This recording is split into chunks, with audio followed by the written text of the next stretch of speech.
Everyone is clueless when they start, but some people, just few of them, don't make excuse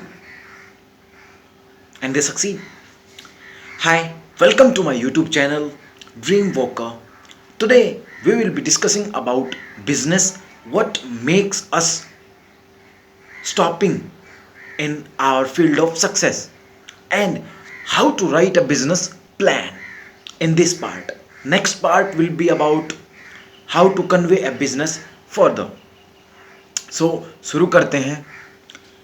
सबसे पहले, what are the things that stop us from succeeding in our life? First point, too many distractions. आज यहाँ जाते हैं, movies, parties, gaming, बहुत सारे distractions हैं. Social media सबसे ज़्यादा, इंस्टाग्राम, हम ये वीडियोस देख रहे हैं. इंस्टेड ऑफ लर्निंग कोर्सेज, हम बहुत सारे डिस्ट्रैक्शन से घिरे हुए हैं. Social liabilities.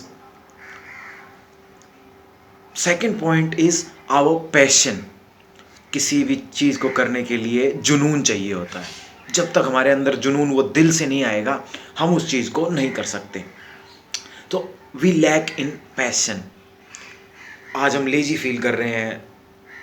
कोई भी एग्जाम्पल ले लें, किसी बच्चे को बाहर जाना है या फिर मतलब उसको स्कूल का होमवर्क करना है, वो कह रहा है कि मैं सो रहा हूँ, नहीं यार कल करेंगे.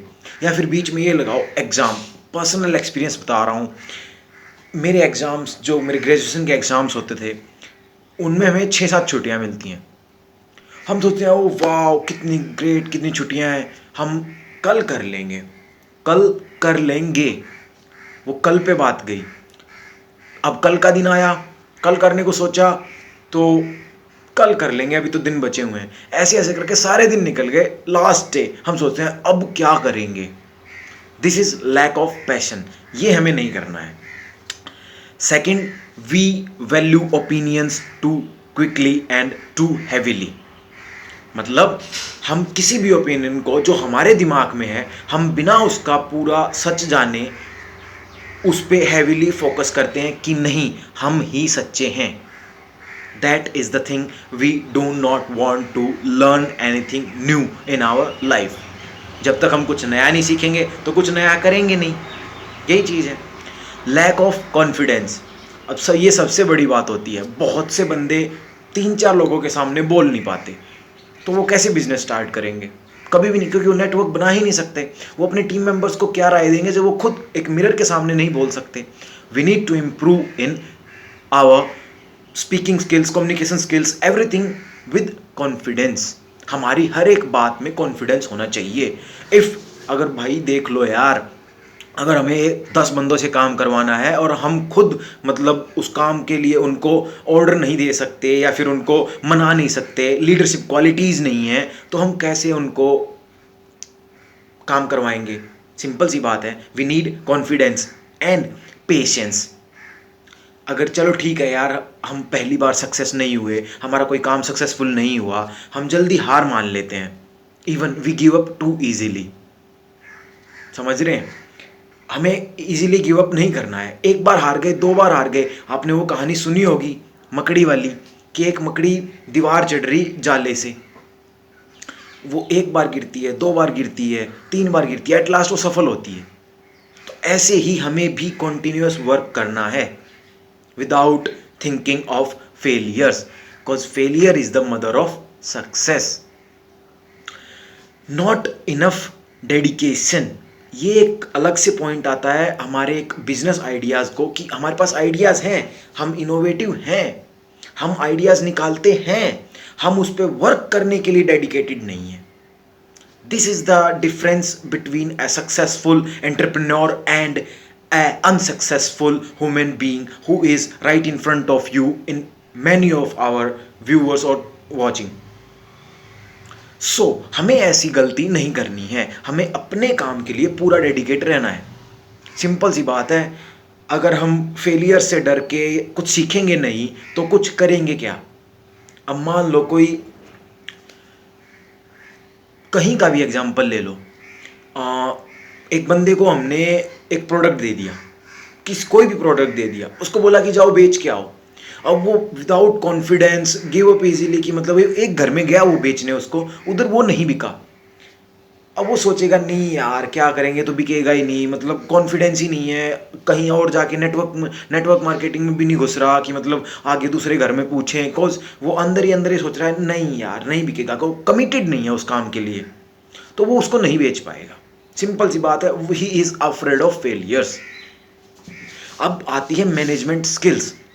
अगर हमारी मैनेजमेंट अच्छी है तो हम किसी भी बिजनेस को स्टार्ट करने और उसको सक्सीड करने में सक्सेसफुल होंगे।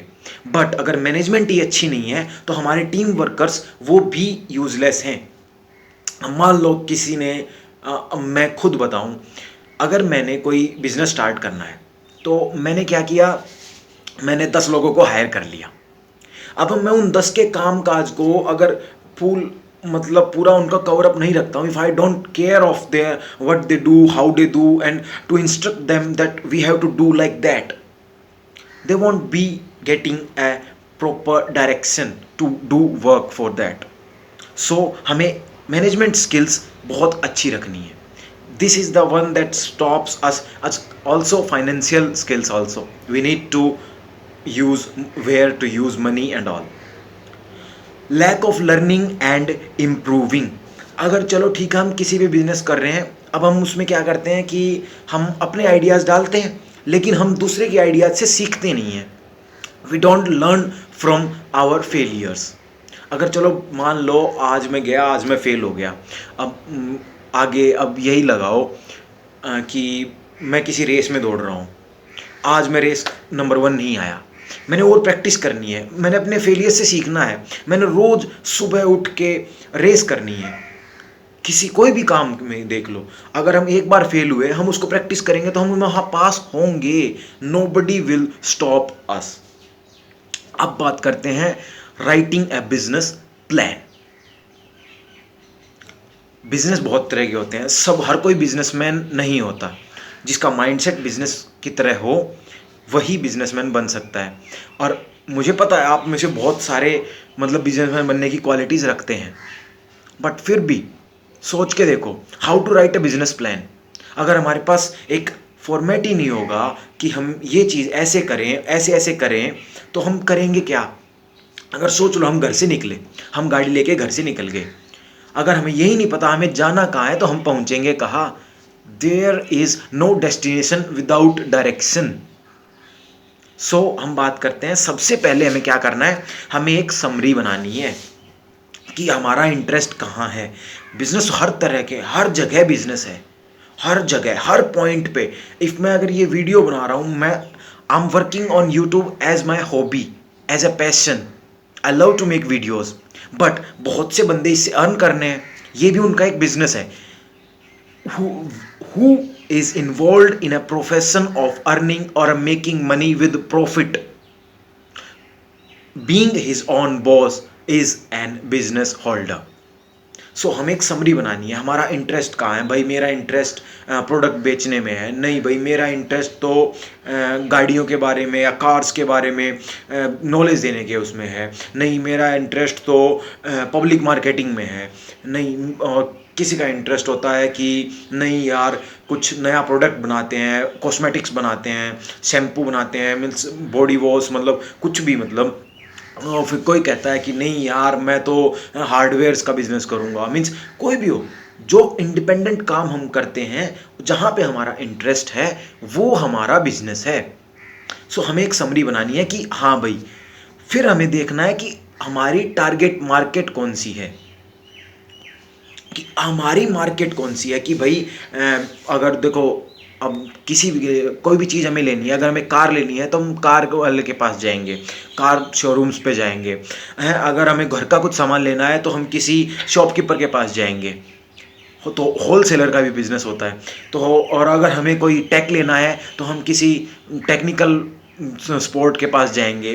अगर लैपटॉप फ़ोन्स वगैरह लेने हैं तो हम इनकी शॉप्स पे जाएंगे, जो चीज़ हमें लेनी है हम उसी पे जाएंगे। अब हम जाके बोलें कि भाई किसी गाड़ी वाले के पास चले गए, हमने कहा यार हमें लैपटॉप दिखा दो, या फिर हम किसी शॉपकीपर पे जाके कहते हैं यार हमें कार खरीदनी है, तो ऐसा तो नहीं होगा ना। तो we need to know where which is our target market. हमें अपनी टारगेट मार्केट पे फोकस करना है। फिर उसके बाद हमें देखना है कि हमारे आसपास उस मार्केट में हो क्या रहा है, हमारे कंपटीटर्स कौन है।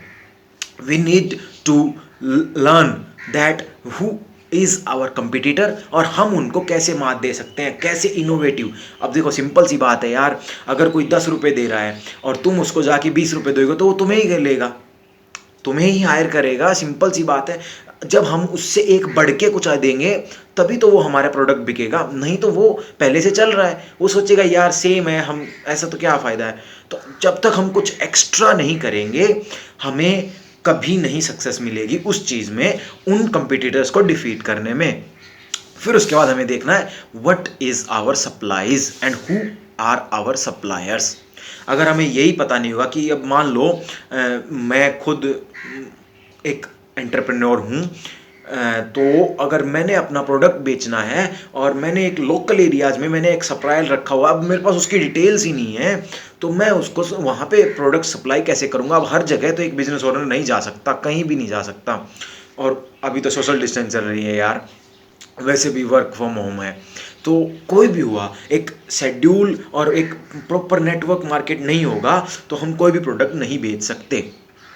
और उससे अगला है कि हमारी इन्वेस्टमेंट क्या है। जब तक हम रिस्क नहीं लेंगे, हम इन्वेस्ट नहीं करेंगे, तो तब तक हमें प्रॉफिट भी नहीं मिलेगा। और बहुत सी चीज़ें ऐसी हैं कि शुरुआत में किसी भी बिजनेस के लिए हमें कैपिटलिज्म चाहिए ही चाहिए, हमें इन्वेस्ट करना ही पड़ेगा प्रॉफिट की उसमें। So taking risk and the amount of risk कि लाइक अगर ज़्यादा रिस्क है या फिर हमें पता है कि सॉरी यहाँ पे पता है कि हम सक्सेसफुल हो जाएंगे इधर, तो हम वहाँ पे रिस्क लेने से पीछे ना हटें। हमें उधर मैनेजमेंट बनाना पड़ेगा, अपना प्लान लिखना पड़ेगा कि हमें इस अमाउंट तक रिस्क लेना है और हमें ये करना है। और फिर उसके बाद हमें लिखना है हमारे आइडिया को हम मार्केट में लाएं कैसे। अब कोई भी कंपनी नहीं आती है, कंपनी तो बहुत होती हैं, उस टाइम पे कंपीटर्स भी उसके बहुत होंगे, बट क्या ऐसा क्या, मतलब हमें ये सोचना है, we need to write that कि हम ऐसा क्या करें कि हमारी कंपनी उधर मार्केट में पैर जमाए। अब कहीं भी देख लो यार, कोई स्लिपरी है, फ्रिक्शन है, जहाँ पे अगर फ्रिक्शन लेस होता है तो बॉल भी फिसल जाती है या फिर कोई भी रोड भी फिसल जाती है। जहाँ पे फ्रिक्शन ज़्यादा होगा तो वही जहाँ वहाँ पे बॉल ठहरेगी, स्पीड भी कम होगा, तो उसी उसमें तो हमें ये देखना है कि सबसे पहले कि हमारा मार्केट सोर्स, हमारा टारगेट मार्केट और उसमें पैर कैसे जमाने हैं, कुछ नया कैसे लेके आए ताकि लोग अट्रैक्ट हों। अट्रैक्टिंग ऑफ पीपल हमें बहुत ज़रूरी चाहिए। अगर इसमें अगर कामयाब हो गए तो फिर हमारा जो परफॉर्मेंस है, हमारी कंपनी का परफॉर्मेंस बहुत अच्छा रहेगा। और फिर उसके बाद note down your performance daily. हमें बेशक अगर घाटा हो रहा है, नफ़ा हो रहा है, कुछ नहीं, मतलब हमें नहीं देखना है, हमें सबसे पहले इन्वेस्ट किया है तो हम उस परफॉर्मेंस को डेली का डेली लिखें। फिर उसके बाद हम देखें कि हमारा कहाँ पे हम मतलब स्टैंड करते हैं और हमें क्या क्या ज़रूरत है आगे बढ़ने के लिए। उसके बाद परफॉर्मेंस डेली काउंट करें और हम पर डे हमें अपने आप को कंपेयर नहीं करना है, किसी भी कंपनी से कंपेयर नहीं करना है, हमें बस अपने आप को अपग्रेड करते रहना है। The one difference I am telling you right now that Microsoft, सबने सुना होगा माइक्रोसॉफ्ट एंड एप्पल, तो माइक्रोसॉफ्ट 100% ट्राई करता है एप्पल को बीट करने के लिए, बट एप्पल 70% या 100% ट्राई करता है अपने आप को अपग्रेड करने के लिए। तो जो अपने आप को इम्प्रूव करेगा वो सामने वाले से पहले ही इम्प्रूव होगा। अब माइक्रोसॉफ्ट अगर उसके लेटेस्ट वर्जन को मतलब डिफीट करने के लिए मेहनत कर रहा है पूरी, लेकिन एप्पल उतने टाइम में अपना एक नया वर्जन ले आता है तो वो उससे पीछे ही रहेगा। सो आज हम इतना ही बात करेंगे राइटिंग बिजनेस प्लान। अब पार्ट 2 में मैं बात करूंगा कि जीरो इन्वेस्टमेंट पे कैसे बिजनेस डालें। अब सब तो बिल गेट्स होते नहीं है, या सब तो अंबानी जैसे होते नहीं है कि बड़ी कंपनी खोल दी, इतना बड़ा इन्वेस्ट कर दिया, रिस्क ले लिया तो मतलब बहुत ज़्यादा वो उधर पैसा ख़त्म हो गया, तो ऐसा नहीं होता। तो हम बात करेंगे अपने local I will talk about the local people that are jobless right now, because India में इकोनॉमिक भी डाउन हो रही है, गवर्नमेंट जॉब्स भी कम हो रही हैं, तो how to be self employed हम बात करेंगे सिर्फ सेल्फ एम्प्लॉयमेंट पे कम से कम रिस्क में। तो I will be talking about in part 2। Watch the video and कोई भी कमेंट हो, आप मुझे कोई भी पूछना चाहें, कमेंट नीचे कमेंट सेक्शन में टाइप करें। Like share and subscribe. Thank you for watching. Stay tuned for part 2. Thank you.